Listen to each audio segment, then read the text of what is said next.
오늘도 새벽을 깨워 기도의 자리로 나오신 모든 성도님들을 주님의 이름으로 환영하고 축복합니다.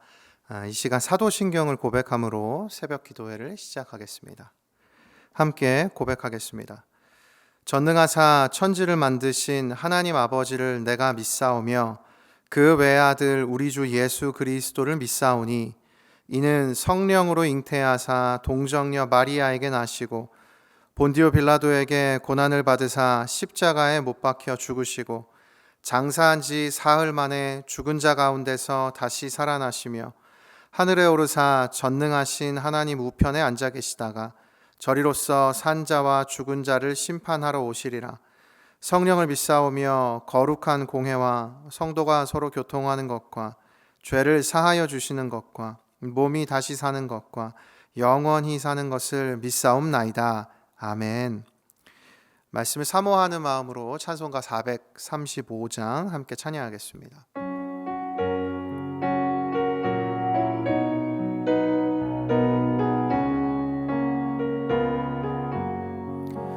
나의 영원하신 기업 생명보다 귀하다. 나의 갈 길 다가도록 나와 동행하소서.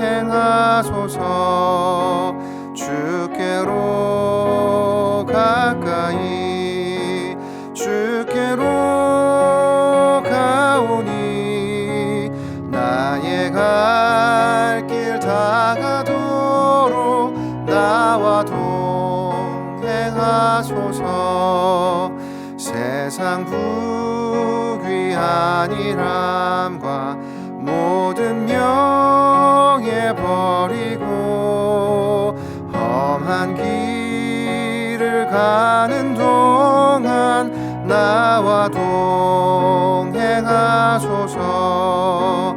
주께로 가까이 주께로 가오니 나의 갈 길 다가도록 나와 동행하소서.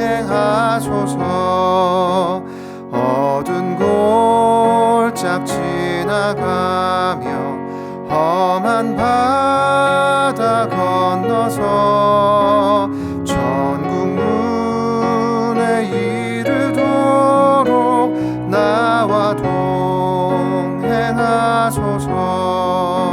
주께로 가까이 주께로 가오니 나의 갈 길 다가도록 나와 동행하소서. 오늘 함께 나눌 말씀은 사무엘하 1장 11절부터 16절까지입니다. 사무엘하 1장 11절부터 16절까지 말씀 함께 봉독하겠습니다. 이에 다윗이 자기 옷을 잡아 찢음에 함께 있는 모든 사람도 그리하고 사울과 그의 아들 요나단과 여호와의 백성과 이스라엘 족속이 칼의 죽음으로 말미암아 저녁 때까지 슬퍼하여 울며 금식하니라. 다윗이 그 소식을 전한 청년에게 묻되 너는 어디 사람이냐? 대답하되 나는 아말렉 사람 곧 외국인의 아들이니이다 하니 다윗이 그에게 이르되 내가 어찌하여 손을 들어 여호와의 기름 부음 받은 자 죽이기를 두려워하지 아니하였느냐 하고 다윗이 청년 중 한 사람을 불러 이르되 가까이 가서 그를 죽이라 하매 그가 침에 곧 죽으니라. 다윗이 그에게 이르기를 내 피가 내 머리로 돌아갈지어다. 내 입이 내게 대하여 증언하기를 내가 여호와의 기름 부음 받은 자를 죽였노라 함이니라 하였더라. 아멘. 오늘 함께 살펴보는 이 핵심장 본문을 보면 다윗이 굉장히 슬퍼하는 장면으로 시작합니다. 다윗이 왜 이렇게 슬퍼하고 있을까요? 이 본문의 앞부분을 보면 다윗은 아말렉 사람들과 전쟁을 마치고 시글락이라는 곳에 머무르고 있었습니다. 근데 그때 한 사람이 다윗을 찾아오죠.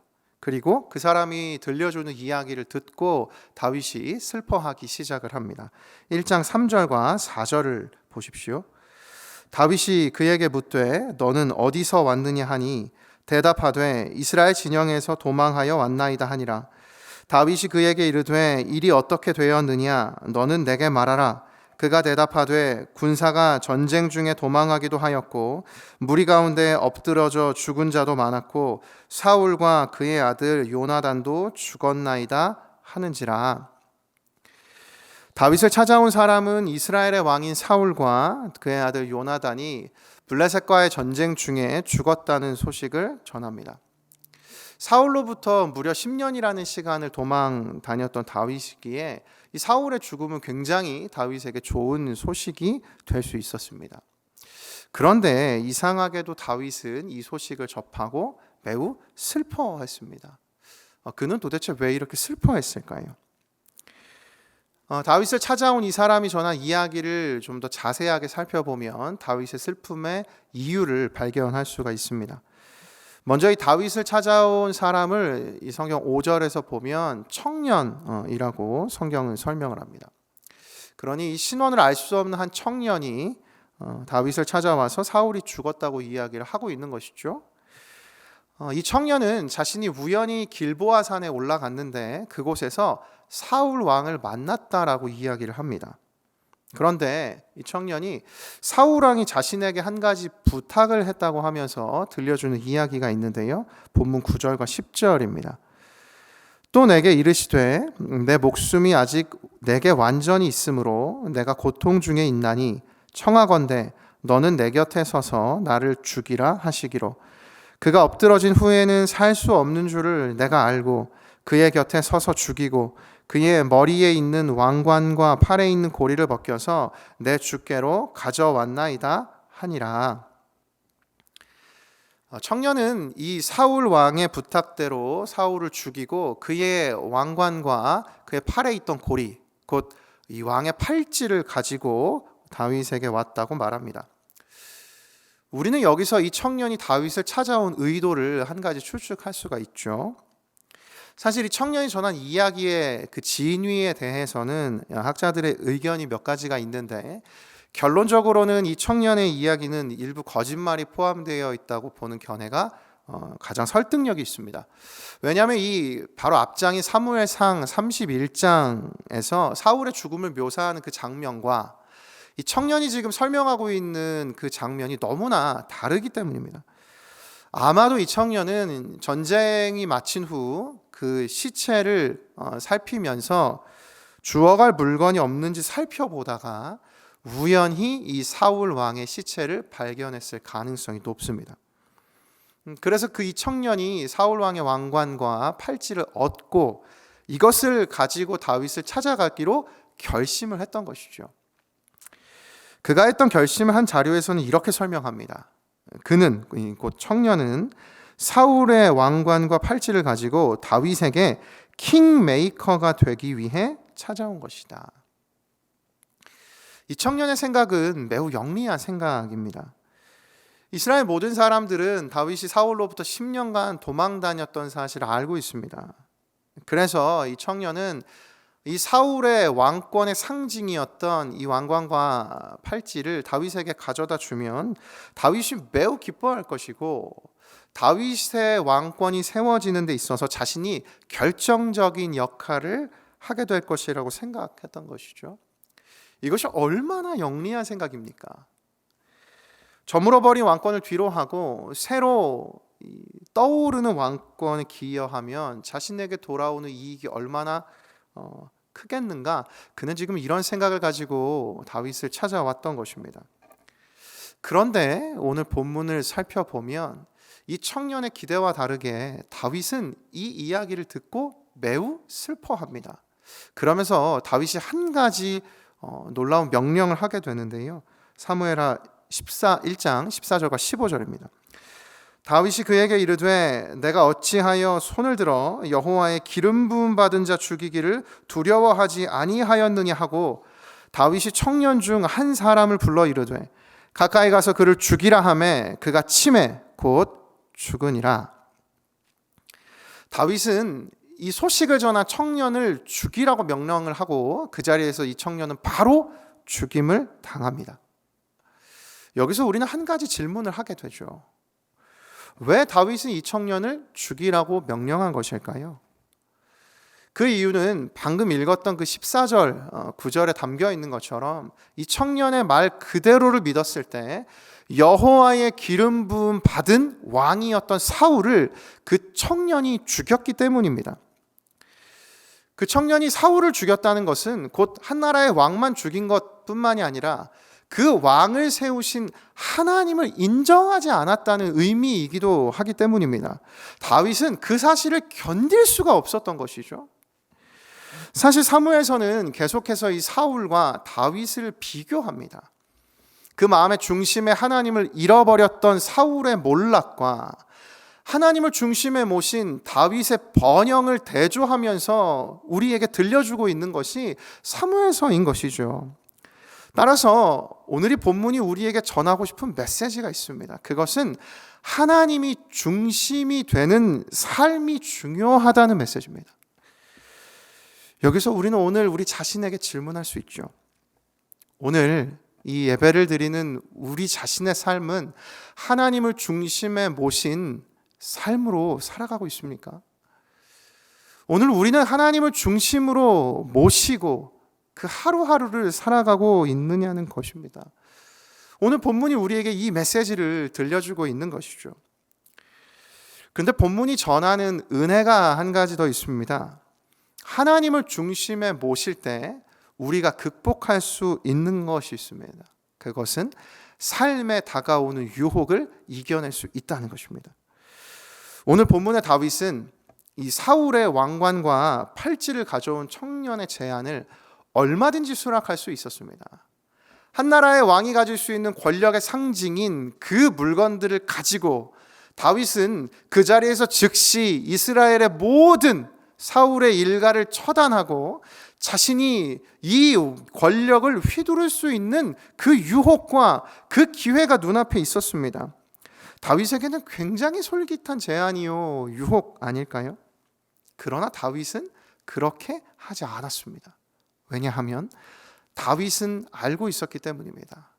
한 나라의 왕으로 세워지는 것이 단순히 그 한 사람의 노력으로 되는 것이 아니라 한 나라의 왕을 세우는 분은 하나님이시라는 그 중심을 가지고 있었기 때문인 것이죠. 따라서 오늘 말씀을 통해 우리는 다시 한번 깨닫게 됩니다. 우리의 삶의 중심에 하나님이 세워져 있는가?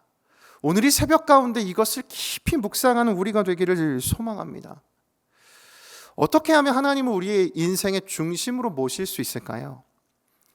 이미 이전에 이 이스라엘이 가나안 땅 들어오기 전 하나님께서는 모세를 통해서 왕을 세우는 기준을 말씀해 주셨는데요. 그 말씀에 힌트가 있습니다. 신명기 17장 18절과 19절입니다. 그가 왕위에 오르거든 이 율법서의 등사본을 레위 사람 제사장 앞에서 책에 기록하여 평생에 자기 옆에 두고 읽어 그의 하나님 여호와 경외하기를 배우며 이 율법의 모든 말과 이 규례를 지켜 행할 것이라. 곧 하나님이 주신 말씀을 곁에 두고 매일의 삶에서 끊임없이 읽어나가며 하나님의 뜻을 따라 살아가는 삶, 그것이 바로 여호와를 중심에 모신 삶이 될 수 있다는 것입니다. 오늘 이 새벽 이 하나님의 말씀을 우리의 곁에 두고 끊임없이 하나님의 음성에 귀를 기울이며 하나님의 뜻을 발견해가는 우리가 되기를 소망합니다. 우리의 곁에 하나님의 말씀을 두고 매일의 삶에 읽어나가기를 결단하는 이 새벽이 되기를 소망합니다. 그 다짐과 결단이 삶에 다가오는 유혹으로부터 우리를 보호해 줌을 믿습니다. 우리의 곁에 두는 이 말씀, 우리에게 말씀이 육신이 되어 오신 그 예수 그리스도의 함께 하심이 바로 말씀을 곁에 두는 인생 아닙니까? 말씀이신 예수님께서 우리의 인생에 함께 하실 때 하나님 중심의 인생으로 살아갈 수 있습니다. 오늘 이 말씀을 통하여서 우리의 인생이 하나님 중심의 삶으로 변화되는 은혜를 누리기를 예수님의 이름으로 축복합니다. 말씀을 맺겠습니다. 오늘 말씀을 통해서 우리는 우리의 신앙과 삶에 하나님께서 중심이 되어 주심이 필요함을 오늘 깨닫고 발견합니다. 오늘 이 새벽 모든 성도님들, 저를 포함한 모든 우리의 인생에 하나님께서 중심이 되어 주시기를 소망합니다. 그리하여 그 하나님의 말씀을 가까이 하며 하나님을 중심에 모신 인생으로 살아갈 때 삶에 다가오는 유혹을 벗어나 승리하는 저와 모든 성도님들의 인생 되시기를 예수님의 이름으로 축복합니다. 기도하겠습니다. 살아계신 하나님 아버지, 오늘 말씀을 통하여서 몰락했던 사울과 다르게 하나님을 중심에 모신 다윗의 인생을 오늘 함께 살펴보았습니다. 하나님을 중심에 모시고 하나님의 뜻대로 살아갈 때 우리의 삶에 다가오는 유혹을 이겨내는 인생이 될 수 있음을 믿습니다. 하나님 아버지, 그와 같은 은혜를 경험할 수 있도록 매일의 삶에 하나님을 가까이 곁에 두고 율법을 읽으며 하나님 뜻을 따라 살아가는 주님을 중심에 모시는 저희 모두의 인생 되게 하여 주시옵소서. 예수님의 이름으로 기도드립니다. 아멘.